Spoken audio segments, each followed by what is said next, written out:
I'm Amanda, 32. Sitting in my office, now the heart of a thriving energy corporation, I look at the old geological survey on the wall. It's hard to believe how much has changed since I first stepped into my father's dilapidated gas station, thinking it was a worthless inheritance.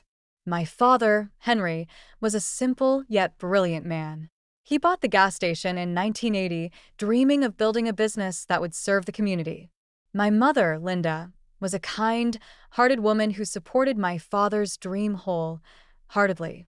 They raised three children, me, my older brother Ryan, a 35-year-old successful real estate mogul, and my other brother Ethan, 34, a high-flying corporate lawyer. After my mother passed away when I was in college, I stayed back to help my father run the station while studying mechanical engineering at night. Ryan and Ethan, on the other hand, left for the city as soon as they graduated, too busy building their empires to notice my father's struggles. When my father had a heart attack and passed away, we gathered for the reading of his will.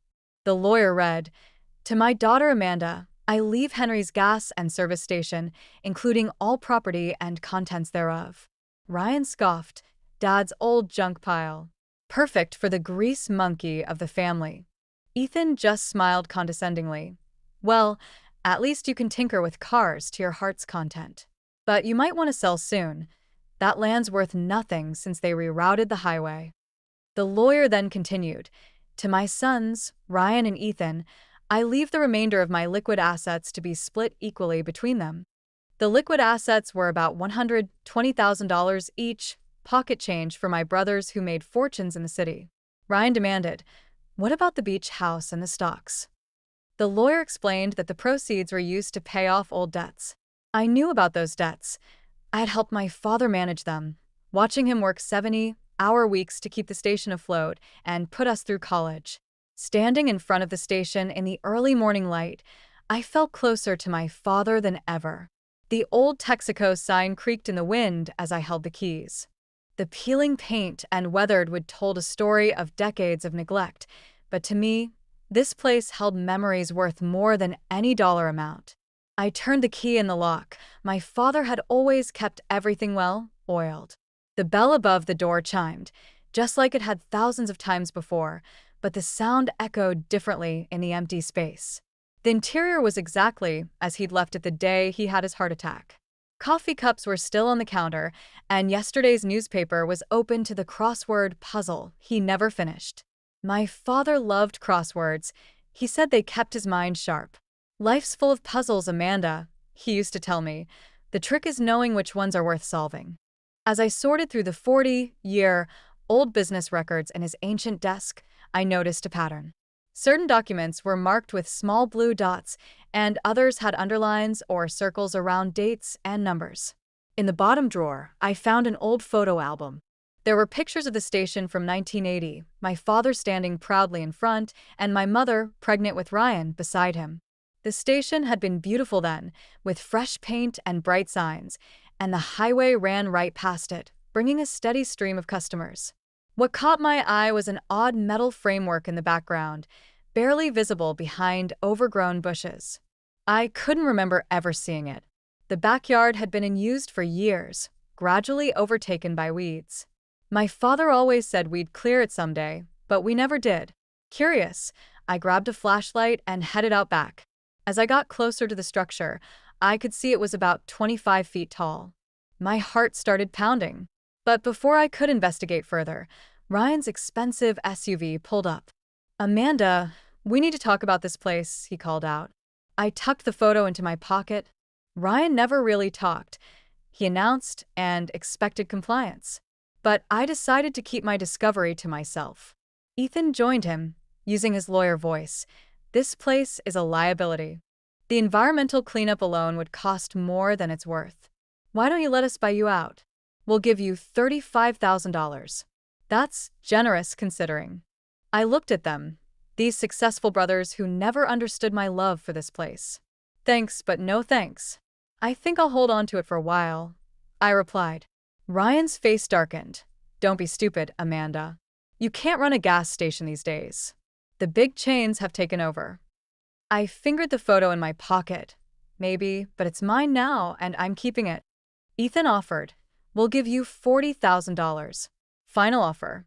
Sign the papers today. Remembering my father's words about puzzles, I smiled and said, no, thank you. I have work to do. That evening, after hours of searching through files, I found a geological survey from 1980 marked with a blue. My hands shook as I read it. If this was right, if my father had known all along, I had to check one more thing. I ran my hands along the edges of the old desk. The back panel felt different.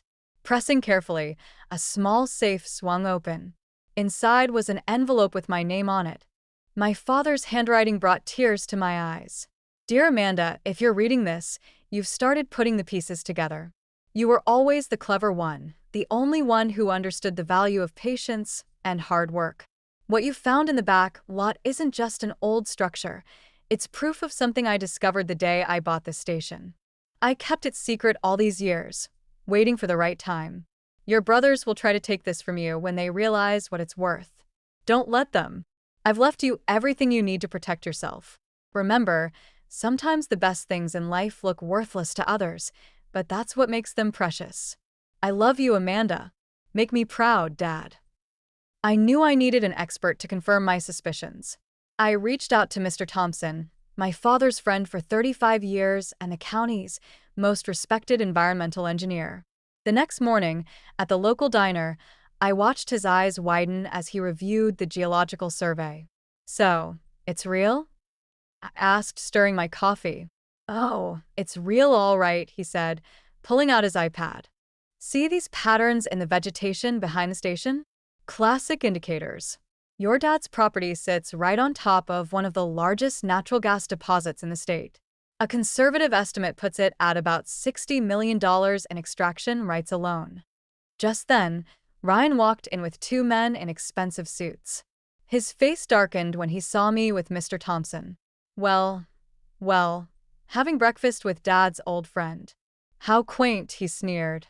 He introduced the men as from Sterling Development, a company known for aggressive land acquisition in areas with natural resource potential.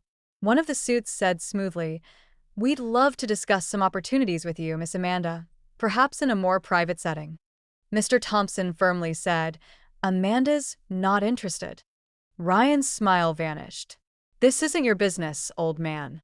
Amanda, these gentlemen are prepared to make a very generous offer. Don't be foolish." I stood up, placed a $10 bill on the table, and said, "Thanks for breakfast, Mr. Thompson. Ryan, you can tell your friends I'm not selling, not now, not ever." I knew I had to move fast. Back at the station, I dove back into my father's files. I found that he had done extensive research before buying the station. He'd quietly bought up mineral rights from surrounding properties over the years, piecing together a complete claim to the entire deposit. The debts he paid off using the beach house, and stocks were actually investments in securing those rights. In a locked metal box, I found all the documents I needed: original deeds, mineral rights documentation, environmental impact studies, and a thumb drive with years of correspondence with the State Environmental Protection Agency. The next morning, at a family meeting in Ryan's downtown office, I faced Ryan, Ethan, Aunt Susan, two Sterling Development executives, and a team of lawyers. Ryan said, "We're here to help you make the right decision. Sterling is prepared to offer you $600,000 for the property. That's more than fair." I set my briefcase on the table and said, "Actually, I have a counter-proposal." Ethan laughed. "Counter-proposal? Amanda, you don't even know what you're sitting on."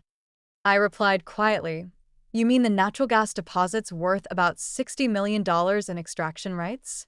"Yeah, I know all about those." The room fell silent. Ryan demanded, "How did you know?" I interrupted. "Dad told me. He left me the breadcrumbs to follow while you two were building your careers in the city. He was building something too, something he knew only I would understand and appreciate." I laid out the documents one by one. Aunt Susan protested. "That's family property. Your brothers should have a say." I pulled out a trust document. "Actually, Dad transferred everything to a trust in my name 6 years ago. It's all completely legal and binding, right, Ethan?" Ethan scanned the document with growing dismay and admitted reluctantly, "This is ironclad." I turned to the Sterling executives. "Here's my counter proposal. I maintain controlling interest in the property and all rights. You provide the extraction expertise and infrastructure. We split the profit 70 to 30 in my favor, with a guaranteed commitment to environmental protection and local job creation." Ryan spluttered, "That's ridiculous. You can't." One of the executives interrupted, "Actually, she can, and it's a fair proposal given the value of the assets." He turned to me with new respect. "Would you be willing to discuss terms?" For hours later, I walked out of Ryan's office with a signed preliminary agreement. The Sterling lawyers would draw up the final contracts, but the basic terms were set. Ethan caught up with me at the elevator. "How long have you known about the gas?" I replied, "Since yesterday, but about Dad's trust in me, my whole life." Over the next year, Henry's Gas and Service Station transformed into Henry Energy Corporation. We restored the original building as our headquarters and developed the backyard into a state of the art natural gas facility. The project brought hundreds of jobs to our small town, and the extraction was done with cutting-edge environmental protections, just as my father had envisioned. Ryan and Ethan eventually came around. I invited them to join the company's board of directors in non-controlling positions. Sometimes, the best way to heal family wounds is to give people a chance to earn what they thought they deserved.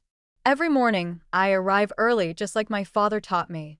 The old Texaco sign has been restored, standing proudly alongside our new corporate logo. Tom, the son of our first employee, runs the service station portion of the business, keeping my father's tradition of personal service alive. Last week, a young girl came into the station with her father. She was fascinated by the old desk. "My dad built this company right here at this desk," I told her.